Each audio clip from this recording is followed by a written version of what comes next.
कहानी की शुरुआत में हमें एक बच्चे को दिखाया जाता है जिसका नाम सरू है। सरू अपने बड़े भाई गुड्डू के साथ ट्रेन में कोयला चोरी कर रहा होता है। दरअसल ये लोग बहुत गरीब हैं, इन्हें अपने गुजर बसर के लिए चोरी करनी पड़ती है। ये दोनों ट्रेन से बहुत सारा कोयला चोरी करते हैं और उस कोयले को एक दुकान में बेचने के लिए जाते हैं। जलेबी बन रही होती है। सरू अपने बड़े भाई से कहता है कि मुझे जलेबी खानी है। उसका बड़ा भाई कहता है कि एक दिन मैं तुम्हें जलेबी जरूर खिलाऊंगा। उसके पास इतने पैसे नहीं है कि वो अपने छोटे भाई को जलेबियाँ खिला सके। सरू कहता है कि एक दिन हम दुकान की सारी जलेबियाँ खरीद लेंगे। अब कोयले के बदले ले जाता है और ये दोनों भाई खेलते हुए अपने घर वापस पहुंच जाते हैं, जहाँ पर सरू और गुड्डू की एक छोटी बहन भी है। ये तीनों अपनी माँ के साथ रहती हैं। सरू की माँ अपने बच्चों से पूछती है कि ये दूध तुम कहाँ से लेकर आए, लेकिन वो उस बात का कोई भी जवाब नहीं देते। उसी रात को सरू का भाई गुड्डू काम पर जा रहा होता है। सरू कहता है कि मैं भी तुम्हारे साथ चलूंगा। उसका भाई कहता है कि तुम मेरे साथ काम पर बोरियां उठानी पड़ती है और उस काम के लिए तुम बहुत छोटे हो। सरू अपने सर के ऊपर चेयर उठाकर दिखाता है, साथ ही साथ वो साइकिल भी उठाने की कोशिश करता है। सरू कहता है कि मैं भी काम कर सकता हूँ। सरू की जिद करने पर उसके भाई को उसे अपने साथ ले जाना पड़ता है। ये दोनों के दोनों एक ट्रेन स्टेशन में पहुँचते हैं। सरू अपने भाई गुड्डू की गोदी में ही सो जाता है। उसका भाई उसे उठाने की कोशिश। सरू बहुत छोटा है, उसे बहुत नींद आ रही होती है। वो कहता है कि मुझे सोने दो। सरू का भाई गुड्डू उसे एक बेंच पर लेटा देता है और कहता है कि मैं कल सुबह काम करके वापस लौट आऊंगा, तुम यहीं पर ही रहना। जाने से पहले सरू अपने भाई को कहता है कि जब तुम लौटोगे तो जलेबियाँ भी लेकर आना। वो कहता है कि ठीक है। सरू कहता है कि इसके बाद उसका भाई गुड्डू काम पर चला जाता है। कुछ ही देर बाद जब रात और भी गहरी हो जाती है तो स्टेशन पूरी तरह से खाली हो जाता है। इस पूरे स्टेशन पर सिर्फ एक ही बच्चा होता है और वो होता है सरू। सरू वहीं प्लेटफॉर्म पर खड़ी ट्रेन में जाकर बैठ जाता है और कुछ ही देर बाद उसे नींद आ जाती है। सुबह जब उसकी नींद चल रही होती है, सरू ये देखकर घबरा जाता है। वो ट्रेन में चारों तरफ भागता है। वो अपने भाई को आवाज भी देता है, साथ ही साथ वो ट्रेन के दरवाजे खोलने की भी कोशिश करता है, पर दरवाजे पूरी तरह से लॉक्ड होते हैं। इसीलिए ट्रेन के कई बार रुकने के बाद भी वो ट्रेन से बाहर नहीं निकल पाता। ट्रेन की बोगी पूरी तरह से प्यासा ट्रेन में अब फंस चुका है। अब कुछ दिन का सफर तय करने के बाद ट्रेन कलकत्ता वेस्ट बंगाल पहुँच जाती है, यानी सरू के घर से 1600 किलोमीटर दूर। सरू मध्य प्रदेश के खांडवा डिस्ट्रिक्ट से है। वो स्टेशन पर उतरता है जहाँ पर बहुत ज्यादा भीड़ होती है। वो टिकट काउंटर पर जाता है और कहता है कि मुझे अपने घर। सब बंगाली में बात कर रहे होते हैं। सरू को किसी की बात भी समझ नहीं आती। तब वो वहीं स्टेशन पर बैठे अपने जैसे ही कुछ बच्चों के साथ जाकर बैठ जाता है, जिनके पास कोई भी घर नहीं होता। पर कुछ ही देर बाद यहाँ पर कुछ लोग आते हैं जो उन बच्चों को उठाकर अपने साथ ले जा रहे होते हैं। सरू किसी तरह से वहाँ से भाग जाता है और वो एक बार में इस बड़े शहर में पूरी तरह से अकेला है। उसे बहुत भूख भी लगी होती है। वीडियो में आगे बढ़ने से पहले आप सबसे रिक्वेस्ट है कि मेरे 99% व्यूवर्स वीडियो तो देखते हैं लेकिन चैनल को सब्सक्राइब नहीं करते और ना ही वीडियो को लाइक करते हैं। तो आप सबसे रिक्वेस्ट है कि मेरे चैनल को सब्सक्राइब और वीडियो को लाइक लाजमी से कर दिया करें। अगली सुबह सरू ट्रेन रहा होता है क्योंकि वो अपने घर जाना चाहता है। तभी यहाँ पर एक औरत आती है जिसका नाम नूर होता है। वो सरू से पूछती है कि तुम्हारा घर कहाँ पे है। वो कहता है कि गणेश तल्ले। असल में ये मध्य प्रदेश में इतना छोटा गाँव होता है जिसके बारे में किसी को कुछ नहीं पता होता। नूर उसे अपने घर ले जाती है और खाना खिलाती है कि कल सुबह एक आदमी आएगा जो तुम्हारी मदद करेगा। वो तुम्हें तुम्हारी मम्मी से मिलवा देगा। अगली सुबह यहाँ पर रामा नाम का एक आदमी आता है। वो सरू की पूरी बॉडी को चेक करता है और नूर को धीरे से कहता है कि तुमने बहुत अच्छे से काम किया। उन्हें ऐसे लड़के की तलाश थी। सरू को इन दोनों पर शक हो जाता है, इसीलिए वो छोड़कर भाग जाता है। सरू अपने कई दिन हावड़ा बीच के आसपास गुजारता है। उसे हमेशा अपनी मम्मी की याद आती है कि किस तरह से उसकी मम्मी पत्थर तोड़ा करती थी और वो अपनी मम्मी की मदद किया करता था। सरू अपनी मम्मी से बहुत प्यार करता है, पर अब वो यहाँ से 1600 किलोमीटर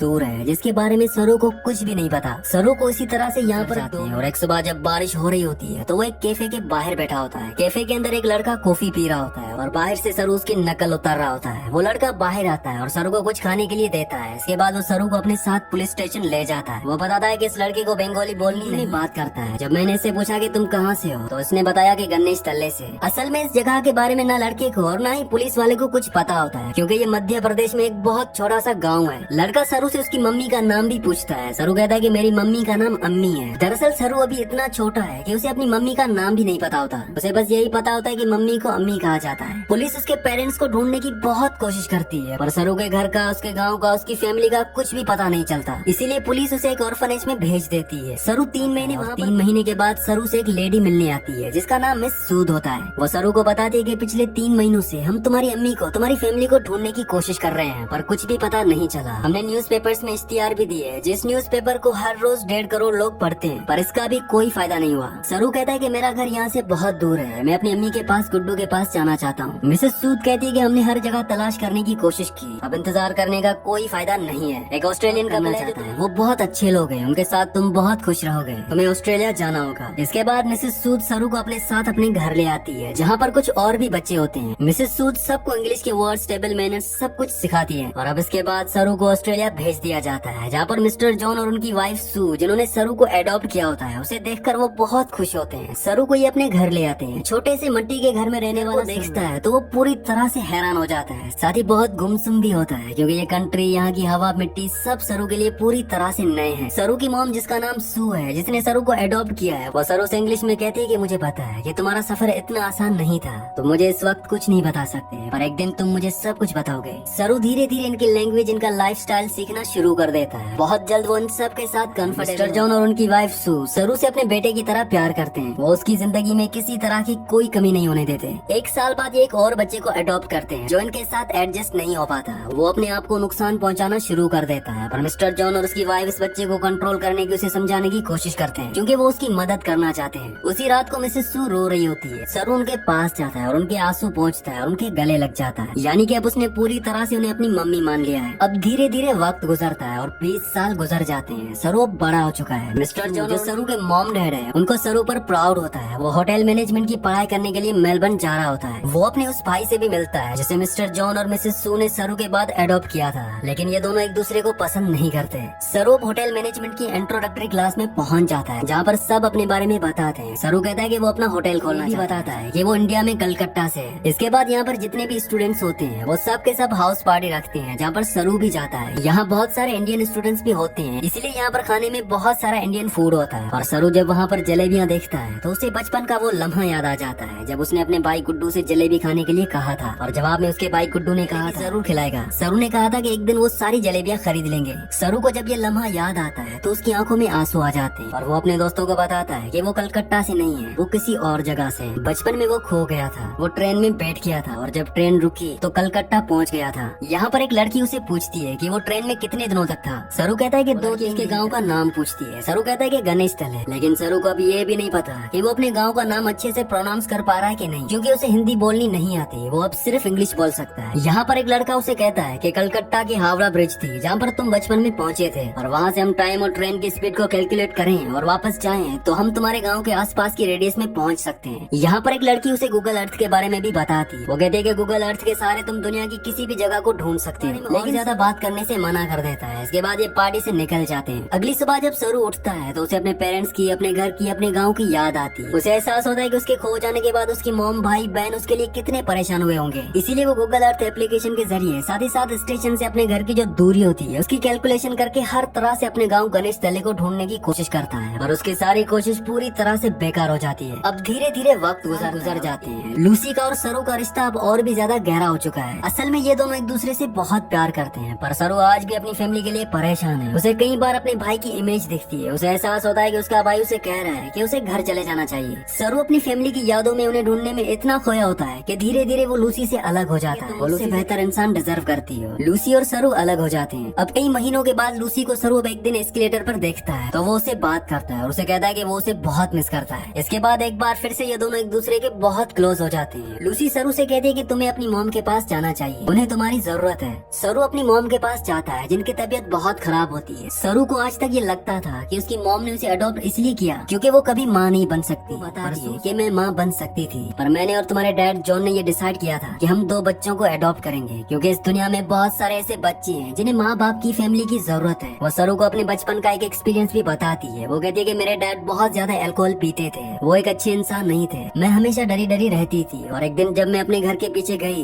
तभी मुझे खेत के दूसरी तरफ एक बच्चा दिखा जिसकी ब्राउन स्किन थी, और अगले पल वो बच्चा मेरी साइड में खड़ा था। उस पर मुझे एहसास हो गया कि अब मेरी जिंदगी में सब कुछ ठीक होगा। फिर तुम और तुम्हारा भाई मेरी जिंदगी में आए, लेकिन अब तुम मुझसे बात नहीं करते। मुझे सरू को यहाँ पर एहसास होता है कि उसे अपनी मॉम का साथ देना चाहिए, और साथ ही वो अपनी बायोलॉजिकल मदर को भी ढूंढना चाहता है, अपने भाई को भी ढूंढना चाहता है। इसीलिए वो एक बार फिर से गूगल अर्थ पर अपने गाँव को ढूंढने की कोशिश करता है, और जब वो इंडिया के अलग अलग हिस्सों को जूम करके देखता है तो उसे वो जगह दिख जाती है जहाँ पर उसकी मॉम पत्थर तोड़ा करती थी। इसके बाद वो धीरे धीरे आसपास की पूरी एरिया को सर्च करता है, और उसे अपना गाँव, जिसका नाम गणेश तल्ले है, वो मिल जाता है। उसे पता चल जाता है कि उसका गाँव मध्य प्रदेश के खांडवा डिस्ट्रिक्ट में। इस बात से वो बहुत खुश होता है। वो ये बात लूसी को और अपनी मॉम को भी बताता है। उसकी मॉम भी उसके लिए बहुत बहुत खुश होती है क्योंकि उसकी मॉम और उसके डैड चाहते अपनी फैमिली से मिले। सरू अब इंडिया आ जाता है और वो उस जगह पहुंच जाता है जहाँ पर उसने अपना बचपन गुजारा था। वो धीरे धीरे बचपन की यादों से आगे बढ़ता हुआ उस घर तक पहुंच जाता है जहाँ पर बचपन में वो अपनी मॉम, अपने भाई, अपनी बहन के साथ रहा करता था। पर अब इस घर में कोई भी नहीं रहता। वो आस पड़ोस से पूछने की कोशिश भी करता है लेकिन उसकी लैंग्वेज किसी को भी समझ नहीं आती और ना ही अब वो हिंदी समझ सकता है। तभी वहाँ पर एक आदमी आता है जिसे इंग्लिश आती है। सरू उसे अपने भाई और अपनी बहन का नाम बताता है। वो उसे पूछता है कि जो फैमिली पहले इस घर में रहा करती थी अब वो कहाँ चली गई, और वो आदमी उसकी बात का जवाब नहीं देता। वो वहाँ से चला जाता है। वो लौट कर आता है और सरू को इशारा करता है। सरू जब उस तरफ जाता है तो वो देखता है कि सामने एक बूढ़ी औरत आ रही होती है और ये बूढ़ी औरत और कोई नहीं बल्कि वो होती है जिसकी गोद में सरू ने अपना बचपन बिताया था। ये उसकी बायोलॉजिकल मॉम होती है। वो उनके गले लगकर बहुत रोता है। सरू की मॉम आज तक इस गाँव को छोड़कर इसलिए नहीं गई थी क्योंकि उसे यकीन था लौट कर जरूर आएगा।